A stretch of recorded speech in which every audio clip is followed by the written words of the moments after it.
8-year-old Themba Ngomane and his 9-year-old sister Nonjabulo Ngomane and neighbor 14-year-old Katlego Sebande went missing on the 31st of August. The trio left for school and never made it back home. Their bodies were discovered at the Mhlabezi River a week later. Parents of the learners had said that when they went searching for them at school the following day, they were informed that the trio had not been in class for 2 weeks. The children's mysterious disappearance saw provincial authorities travel to the area to inquire about the facts surrounding their school attendance. Limpopo Education MEC Poli Bushielo says that while her office will probe into the issue, she has thus far received a different version of events from the school.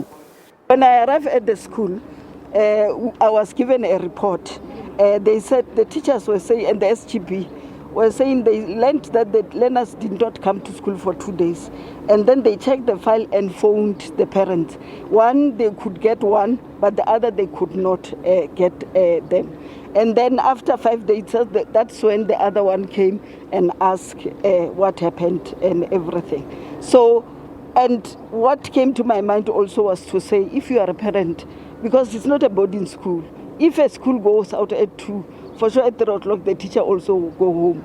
So how do you think then that you know whether you went home or not, or whether it's happening or not? So my issue now is not to point fingers. My issue now is that I've lost 3 learners as the deputy mayor. And I said, I want us to bury them in a very dignified way. Pointing fingers, we'll do it after. While Phooko residents have bemoaned the social ills plaguing the community and the lack of recreational facilities, social development in the province says they cannot erect white elephants in the area but will wait for the community to make their needs known to government. We need to be spoken to say we think, because of course from a social cluster point of view, you've got sports within that cluster. So the question becomes, do they really want sports facilities? Because we wouldn't want to come here and spend money and only to find that we are putting a white elephant infrastructure. We want the community to tell us, we think our kids want to participate in sports. Because if you go to our school facilities, you find that there are some sports grounds. Are they being utilized? If no, then what?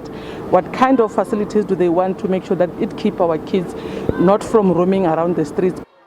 On Tuesdays, siblings 6-year-old Chirofazo Rapasha and her 7-year-old sister Kamogelo Rapasha from Sinabarwane were found dead after they disappeared at the end of August. The Phooko village learners will be buried on Saturday.